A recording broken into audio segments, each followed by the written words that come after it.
right, welcome back, everyone. Well, there's another class action lawsuit that we want to tell you about when it comes to dealing with Centerpoint. In fact, what we understand is that there are businesses in this community that are also being impacted in the medical field, in the health and wellness field, and so many others. So we're honored to have attorney at law, of course, Eric Rose is here to tell us more about this. These are a number of small entrepreneurs and businesses that also have been impacted by what happened with Hurricane Beryl and the outages with Centerpoint, correct? Exactly. Some of the small businesses I'm representing, such as dentists, they work in underserved, underprivileged areas by choice.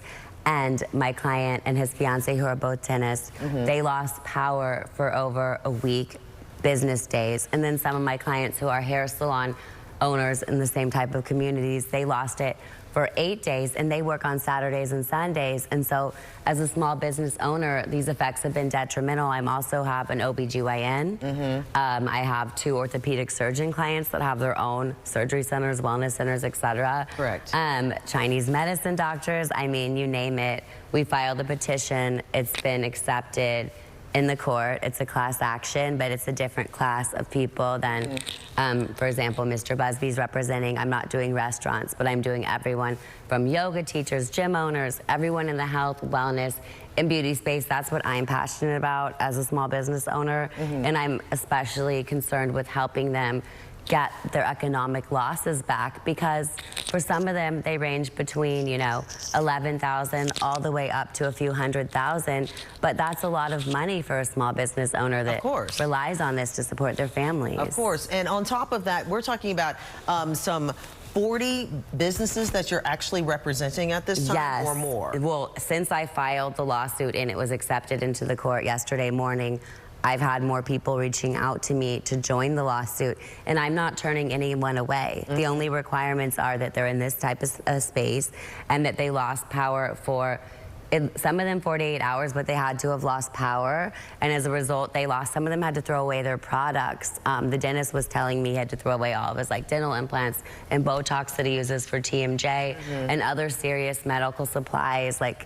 And for small companies like this, especially in underserved communities, this is more impactful than opposed to being at the medical center or things of that nature. Yeah, exactly. It's really impactful. And also one of my clients, a dentist, told me that some of his patients, they needed the root canals that week. If they were in extreme pain, some of the pharmacies were closed, so they had to turn to other dentists. And he's been feeling really embarrassed because a lot of his friends that are dentists has been making fun of him because they didn't lose power. I know that sounds funny, but it's actually caused them extreme emotional distress and embarrassment. So, okay, so if there are other businesses out there who want to join this class action lawsuit, how can they get a hold of you? They can get a hold of me by calling me at the Rose Sanders Law Firm. Our work number is 713-221-3773.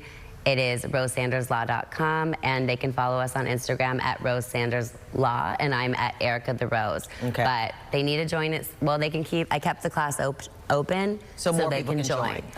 So I know we're out of time, but we're going to have another extended interview on, of course, our website and our digital dive, so we can get more information about this, but also find out what you're hoping for from Centerpoint once this goes through. So, Erica, thank you so much for joining us. Thank you for having me. Really appreciate it, and just letting us know what's going on to try to help our community. I appreciate you guys having me. Most certainly. Thanks. All right, let's turn it over to Adam. He's got to look at your weather.